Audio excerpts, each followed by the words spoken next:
आ रहा था। अब तो ओबीसी प्रधानमंत्री है, ट्राइबल राष्ट्रपति है, सोशल लॉ मिनिस्टर दलित है, तब 9% लोग काहे हो रहा है? नौकरियां कम क्यों हो रही? क्लास 3-4 कॉन्ट्रैक्चुअल क्यों हो गया? भाई 90 के बाद तो बहुत सारे दलित बैकवर्ड लीडर्स पैदा हुए ना, सोशल जस्टिस का जमाना आया, तो फिर कॉन्ट्रैक्चुअल प्राइवेटाइजेशन क्यों आ गया? ब्राह्मण जब साथ था उस समय तो पब्लिक सेक्टर बन रहा था, जिसका सबसे ज्यादा लाभ ब्राह्मण समाज को मिला। नहीं चले जाते ऑफिस में, Tripathi ji, Mishra ji, Thakur ji, vice chancellor, all vice chancellors, all professors, all bureaucrats, जजेस। मोदी जी आए तो लैटरल एंट्री लाए। जरा उनका सोशल प्रोफाइल चेक कीजिए तो उसमें कितने ब्राह्मण आए। यह आंकड़े देना इसलिए जरूरी है कि वो आपने अभी राहुल इंदौरी साहब का कह दिया ना, वो मुझे याद नहीं तो मैं भी पढ़ लेता। तुम पढ़ लेना। कहते हैं ना, हाथ में मिसाल लेकर कोयले के खदान में रोशनी नहीं करते हैं। तो आप हाथ करने जा रहे हो, कोयले के खान में आग ही लगेगी जिसमें आप भी भस्म होंगे। Secular, democratic, socialist, modern, Cambridge educated prime minister Pandit Jawaharlal Nehru. तो रविकांत वाला बात छूट गया, रविकांत उसी से जोड़ देता हूं। रविकांत ने कहा, उसको मैं कोट करता हूं, कि ब्राह्मण के हाथ में, ब्राह्मण का प्रतीक जब तक सरस्वती रही तब तक ब्राह्मण विद्वान बन रहा था। नेहरू ने सरस्वती को प्रतीक माना ना, प्रतीक माना सिंपल। तो वो प्रतीक मान के वो साइंटिफिक इंस्टीट्यूशंस खोल रहे थे, आईआईटी, मेडिकल कॉलेजेस, सिंध रही तो कहां कहां पूरा बांध बना रहे हैं, ये कर रहे हैं। और आरएसएस ने परशुराम पकड़ा दिया, फरसा वाला। तो जाके जो भी पंडित जी लोग सुनेंगे, जरा अपने बच्चों पे नजर रखें कि कहीं आपका बेटा दंगाई तो नहीं बन रहा है। तो एक सेकुलर डेमोक्रेट जवाहरलाल नेहरू ने साइंटिफिक इंस्टीट्यूशन, पब्लिक सेक्टर खड़ा किया, और एक राइटिस्ट प्रो कॉर्पोरेट ब्राह्मण प्राइम मिनिस्टर अटल बिहारी वाजपेयी ने छीन लिया डिसइन्वेस्टमेंट मंत्रालय। तो सरकारी कंपनी बिकी तो खाली दलित का नौकरी गया, ये आपका भी गया पंडित जी। पेंशन छीना तो चूंकि सबसे ज्यादा पेंशन में ब्राह्मण थे, उसके लाभार्थी तो नौकरी, सरकारी नौकरी में ब्राह्मण थे, तो उसके लाभार्थी तो जो है पेंशन को वही ना होंगे ज्यादा। तो पेंशन छीना तो खाली हमारे ही छीना, आपका भी छीना ना। देखिए, इसीलिए मैंने कहा कि आप लोग को नहीं समझाऊंगा, आप लोग समझते ही खाली बढ़िया बढ़िया भाग में गुदगुदी वाला सुनते हुए अच्छा लगता है। 10 पंडित जी भी हमारी बात सुन लेंगे तो एक गांव को मोबिलाइज कर देंगे कि आदमी ठीक कर रहा है। ठीक है ना। सरकारी संस्थान बर्बाद हुआ तो उसके भुक्तभोगी खाली हम थोड़ी, आप भी। जिला स्कूल सबसे एलीट स्कूल हुआ करता था, उसमें एसपी साहब का बेटा भी पढ़ते थे, डीएम साहब के बेटा भी पढ़ते थे, हैं? वो बर्बाद हुआ तो आपको भी प्राइवेट में जाना पड़ेगा ना। प्राइवेट अस्पताल में आपको भी जाना, सारे ब्राह्मण तो करोड़पति नहीं होंगे ना। और इसे भी हमारे यहाँ एक विद्वान लेकिन निर्धन ब्राह्मण था, यही पढ़ाते हैं ना, ब्राह्मण लेकिन निर्धन ब्राह्मण था। तो निर्धन ब्राह्मण जब जाएंगे मैदानता में, कोटिस में, तो क्या बोला कि आइए पंडित जी स्वागत है, आपका फ्री में इलाज होगा। तो मेरी राय है ना, खाली अपना रोना मत रो, दूसरों का भी दिखाओ। दूसरी बात है कि हम लोग किसी को थैंक यू नहीं बोलते हैं, पता नहीं क्यों। इंदिरा गांधी तो दूर है, अभी इंदिरा गांधी नहीं होती तो तुम्हारे नेतवा सब भी नहीं होता, क्योंकि बाबू लोग ही पढ़ के चंदा दिया उसको संगठन बनाने के लिए। समझे? जमींदारी नहीं थी, अब बैंकर नहीं था, तेरे मामा बैंकर नहीं थे, दलितों की जमींदारी नहीं थी, पार्टी साहब का जरूर हो सकता है 100 एकड़ हो। इनसे पूछिए ना कितना एकड़ है। उत्तर प्रदेश देश नहीं है, उससे बड़ा देश है। 2 एग्जाम्पल दे रहा हूं। बाबू लोग का ना जिसी से बनाए थे, सामाजिक संगठन और विश्वविद्यालय खड़े हुए जिस दिन, इस भारत सरकार को शिकस्त हमने दी। 2 अप्रैल 2018 और 5 मार्च 2019 रोस्टर का आंदोलन 5 मार्च और 2 अप्रैल 18 SC/ST एक्ट के खिलाफ सरकार बैकफुट पे गया कि नहीं? हारा ना। बाबू लोग जितना चंदा दिया है अरबों खरबों रुपए, उनसे पूछो तो कौन सा नेशनल पॉलिसी बनवाया है? उन्हीं का नौकरी खत्म हो रहा है।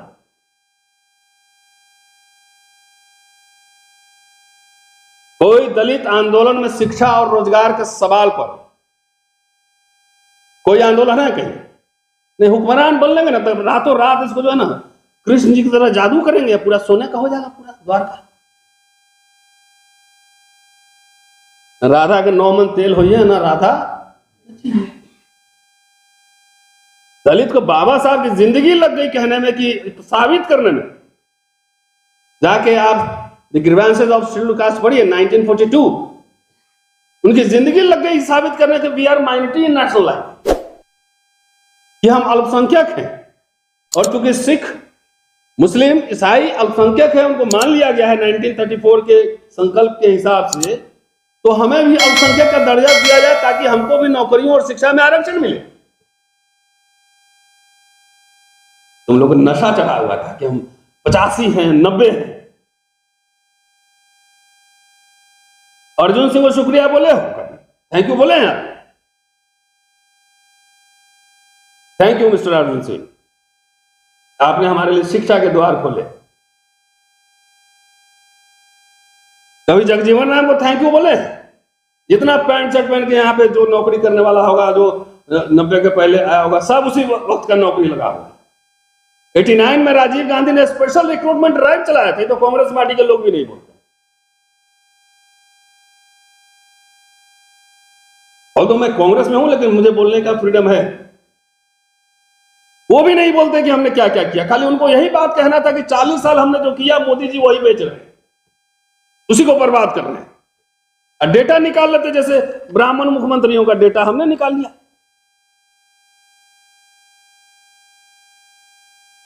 तो किसी को थैंक यू नहीं बोलेंगे। इमरजेंसी लगा था तो उससे हमें क्या, दलितों के लिए गोल्डन एरा था, मेरी स्टैंड था पहले, अभी भी है। स्पेशल आप कह रहे हैं कि प्राइवेट सेक्टर में ये वो 50 रखे हुए हैं। हर समय एक मुद्दा ही किसी आंदोलन को सफल बनाता है। 1000 मुद्दे लेके चलेंगे, आप कभी सफल नहीं होंगे। इतिहास का छात्र होने के नाते मैं कह रहा हूं। 1857 कारतूस, नमक सत्याग्रह गांधी, बाबा साहब अंबेडकर पानी, आरएसएस बीजेपी राम मंदिर। और आप 1000 ले लेते हैं कि ये भी कर लेंगे, वो भी कर लेंगे, वो भी कर लेंगे। मैं आपको चुनौती देता हूं पूरे हाउस को कि सिर्फ आप स्पेशल कंपोनेंट प्लान लागू करवा लें।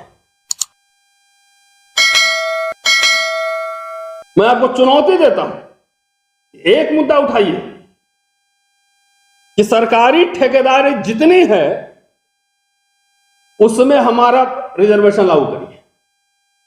सरकारी ठेका का अभी मत जाइए इधर उधर, 50 इशू मत उठाइए, कोई फायदा नहीं।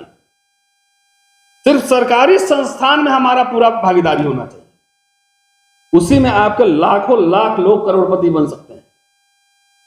तो दिग्विजय सिंह ने वहां डाइवर्सिटी लागू किया था, वहां पे मुख्यमंत्री रहते हुए मैं था उस प्रोग्राम में 2002 में। SC/ST से हम सरकारी खरीदारी में हम 30% रिजर्वेशन खरीदेंगे।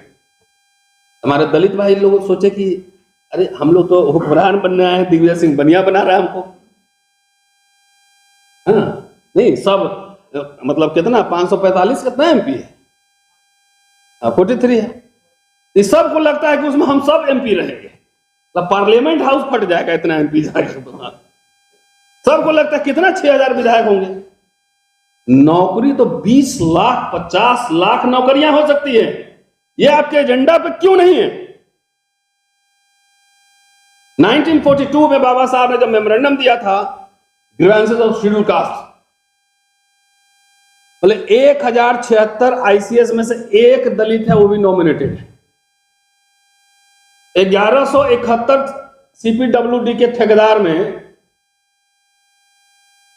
एक सिर्फ दलित है। ये कोई नेता आपको बताएगा नहीं, सही बात। और उसके लिए क्या रेमेडी दे रहे हैं, क्या रिकमेंड कर रहे हैं? 40 पेज का दस्तावेज, गोपनीय दस्तावेज। और उस समय मंत्री बन चुके थे वो वायसराय के साथ। 4 तरह की शिकायतें हैं। राजनीतिक शिकायतें, मतलब भैया एक ही मेंबर ऑफ पार्लियामेंट है या एक ही मिनिस्टर है, हमारा 3 होना चाहिए कम से कम, 3 होना मिनिस्टर। शैक्षणिक शिकायतें, और बता रहा हूं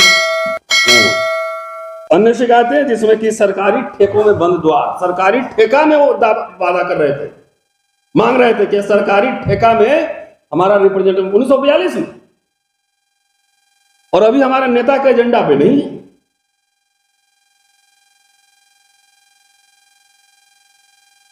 जात के नाम पे वोट दे रहे हैं ना, तो बोलिए कि घोषणा पत्र में शामिल करिए। क्यों नहीं बोलते हैं? क्योंकि सब पर्सनल काम में ज्यादा सेटिंग में इंटरेस्टेड रहता है। ये जाएंगे नेताजी मेरा बच्चा का जो है ना मॉडर्न स्कूल में करवा दीजिए, हमारा ट्रांसफर करवा दीजिए। कलेक्टिव बार्गेनिंग क्यों नहीं हो रही?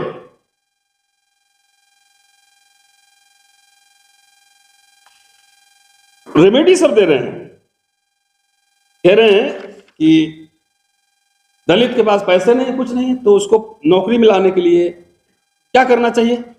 कह रहे हैं कि आयु सीमा बढ़ाया जाना चाहिए, परीक्षा शुल्क में कमी होनी चाहिए, और एक नोडल ऑफिसर, एक अधिकारी नियुक्त करें जो कि देखे कि इसके साथ गड़बड़ नहीं हो रही। शैक्षणिक शिकायतें में क्या बोले, खाली पॉइंट्स बोल रहा हूं, आप किताब पढ़ लीजिएगा। उच्च शिक्षा के लिए सहायता का अभाव, कोई हेल्प नहीं है। अनुसूचित जातियों के लड़कों में उच्च शिक्षा की प्रगति को देखा जाए तो कला और विधि में ठीक ठाक है। विज्ञान और इंजीनियरिंग में शिक्षा ने कोई प्रगति नहीं की है। विदेशी विश्वविद्यालयों में उच्च शिक्षा से पहुंच से बाहर है। इसके लिए कई रेमेडी दे रहे हैं कि 2 लाख फंड दिया जाए, बीएचयू एमयू को जैसे 3 लाख दे रहे हैं वैसे हमें भी 3 लाख दिया जाए, और जो विदेश पढ़ने जा रहे हैं उनको 2 लाख रुपए का फंड क्रिएट किया जाए। ये कह रहे हैं, बहुत सारा डिटेल्स है। उसके अलावा छात्रवृत्ति की व्यवस्था, निःशुल्क शिक्षा की व्यवस्था, माइनिंग स्कूल में कुछ सीटें रिजर्व करने की बात, सरकारी प्रिंटिंग प्रेस में जो ट्रेनी है उसको लगाइए, रेलवे वर्कशॉप में लगाइए ट्रेनीज, जहां फिटर बढ़ई कई टेक्नीशियन लगाए जाते हैं। ये कह रहे थे। स्टेट एंड मैनिटी, बाबा साहब ने स्टेट सोशलिज्म की बात की थी कि जहां हमें जरूरत होगा वहां प्राइवेट सेक्टर लेंगे, जहां जरूरत होगा हम गवर्नमेंट सेक्टर रखेंगे, है? तो बाबा साहब 56 में डेथ हो गया, तो आप वहां से लेकर 90 तक आइए। फर्स्ट फेज, सेकेंड फेज का भी एनालिसिस करूंगा कभी और। तो उस बाबा साहब को, उस विजन को आगे बढ़ाया गया कि पीछे ले जाया गया? आगे बढ़ा ना। 1983 का बाबू जगजीवन राम का भाषण पढ़िए, मद्रास में बाबा साहब अंबेडकर की जयंती पर गए थे। उन्होंने कहा कि उन्होंने जो खाका, जो बाबा साहब ने खाका बनाया था, उसमें अभी मांस और रक्त डालना था। क्या डालना था? जो उस समय कितने पढ़े लिखे लोग होंगे SC ST में? 1942-43 में तो कह रहे हैं पूरे बॉम्बे प्रोविंस में 400-500 ग्रेजुएट थे। काउंट नंबर पे इतने होंगे ना। बाबू जगजीवन राम भाषण में कह रहे हैं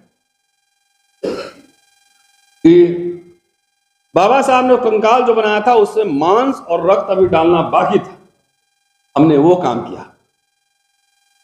1957 में रेलवे में प्रमोशन में रिजर्वेशन बाबू जगजीवन राम ने लागू कर दिया था, जिन्हें हम नहीं पता होगा। मद्रास हाई कोर्ट में केस हुआ, जगजीवन राम हार गए, फिर आए यहां पर सुप्रीम कोर्ट, वहां पे जीते।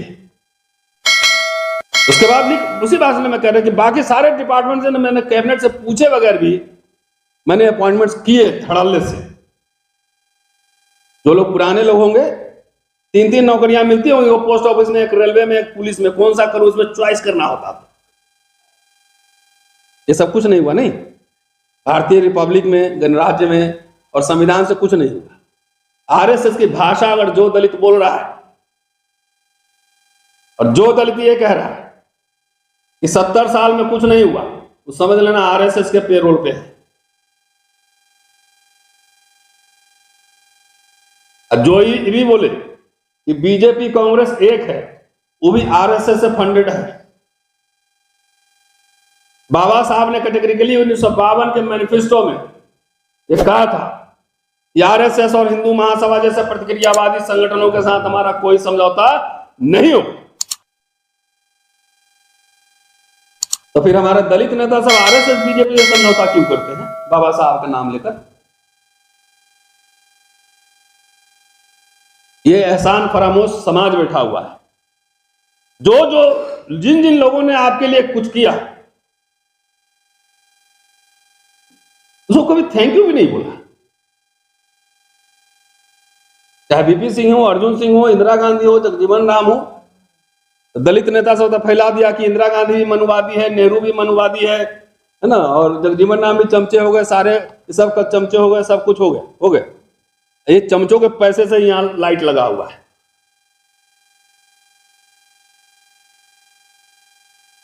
तो इस समाज सब आरएसएस प्लांटेड है 90%। तो सीधा अभी देखो ना, आरएसएस में मंत्री बना हुआ ना, कि बेशर्मी से बाबा साहब का नाम लेकर मंत्री बना हुआ। और आप लोग जात के नाम पे उसी सब के पीछे चलते हैं, कहते हैं कि हमको भागीदारी चाहिए।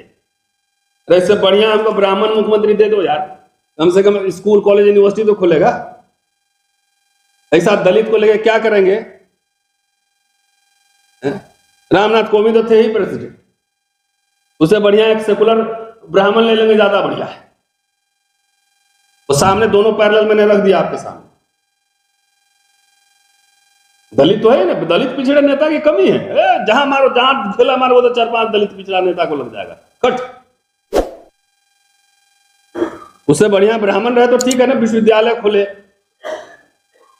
हमें कंपोनेंट प्लान दे, SC ST OBC के हजारों बच्चों को विदेश पढ़ने के लिए भेजे। तो आपको भी आपके जात का नेता लोगों ने गुलाम समझ लिया। ये सब गुलाम है, पीढ़ी का वोटर है।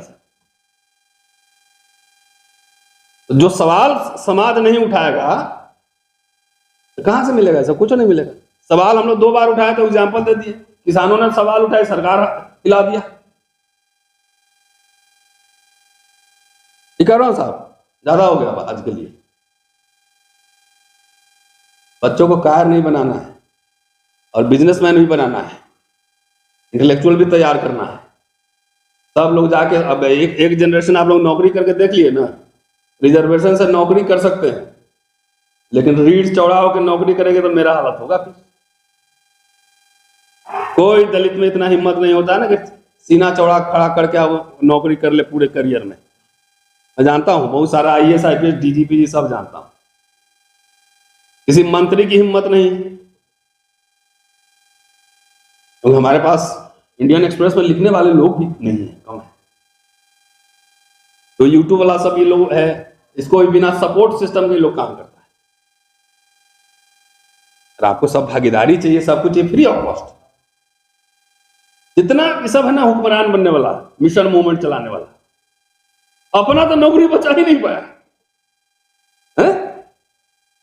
क्या इन संगठनों ने, जो सरकारी बाबुओं के चंदे के पैसे से जो संगठन चल रहे हैं, क्या उन्होंने नौकरी बचाने के सवाल पर कोई राष्ट्रव्यापी आंदोलन किया? क्या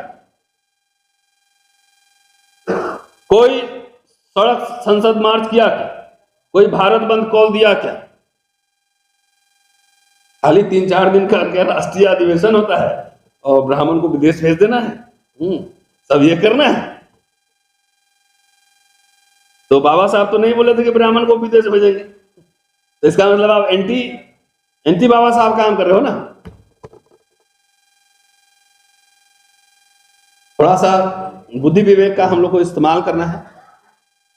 एंड आई थिंक हम तो माइनॉरिटी ही समझते हैं अपने आप को। जब यहाँ जात जात उपजातियों की भी सभाएं हो रही हूं, उपजाति का भी, कनौजिया है तो कनौजिया में भी 3 तरह का होगा। यहाँ चमार जाटव अलग अलग चल रहा है पूरा है? ये बैठा हुआ इधर, उसमें भी हायरार्की बन रहा है, पूरा ब्राह्मणिकल ऑर्डर आ रहा है। जब जात उपजातियों के संगठन बन रहे हो और वो आपस में मुठभेड़ करने के लिए तैयार हो, आप संगठन बनाइए, मुझे दिक्कत नहीं है, लेकिन कम से कम साझा कार्यक्रम तो बनाइए। आपस में ही लड़ रहा है, उसमें से भी एक ऐसा आ जाएगा जाटव जैसा, इसको आरएसएस वाला देगा 10 लाख रुपया, लो तुम अपना बनाओ सभा। शंभू सिंह को भी 10 लाख दिया, तू अपना बनाओ। इधर ओम सुधाई बैठा हुआ है, इसको 2-4 करोड़ दे दिया, सब अपना अपना सभा बनाया घूम रहा है।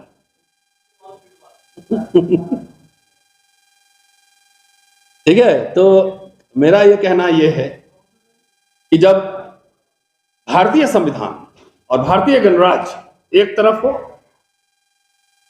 और हिंदू राष्ट्र और मनुस्मृति दूसरे तरफ हो, इनफैक्ट ये हिंदू राष्ट्र और मनुस्मृति ने जब हमला कर दिया उस संविधान पर और गणराज्य पर, तो कोई दलित बैकवर्ड आपको कहता है कि हुक्मरान बनाएंगे, ये बनाएंगे, वो करेंगे, वो सब समझना कि आरएसएस से पैसा लिया हुआ है। अभी सबसे पहले जरूरत है जो संविधान, संवैधानिक मूल्य, सार्वजनिक संस्थाएं, भारतीय गणराज्य, उसको बचाने के लिए। और जब यहाँ पे बीजेपी अकेले चुनाव नहीं लड़ सकती, तब बाकी सब अलग अलग चुनाव लड़ोगे तो समझ में नहीं आ रहा क्या कर रहे हो तुम। 9वीं क्लास का बच्चा भी बता देगा किसको मदद कर रहे हो। तो जब ये सब हो तो कोई भी सेंसेबल आदमी को, जिसको अपने हक हकूक, अपने बच्चों को भविष्य के लिए, ठहर जा भाई नेताजी, ओए ठहरो, भविष्य के लिए चिंतित है, तो सीधा और सीधा हुक्कू राम बनने के चक्कर में न रहे, भारतीय संविधान और भारतीय गणराज्य के पक्ष में खड़ा हो। और अगर मेरा नाते रिश्तेदार भाई भी अगर हिंदू राष्ट्र और मनुस्मृति के साथ रहेगा, तो मैं उसका भी सार्वजनिक विरोध करूंगा। ये कन्विक्शन होना चाहिए, तभी कुछ मिलने वाला। अदरवाइज 1000 इशू मत लीजिए, एक ही इशू रखिए, उसी को हैमर कीजिए। लोहा गर्म में मार दो हथौड़ा नहीं, ठंडा लोहा को इतना पीटेंगे उसको लाल कर देंगे। ये एटीट्यूड रहेगा ना, तब आप जीत पाइएगा, नहीं तो नहीं जीत पाइएगा। शुक्रिया, जय भीम।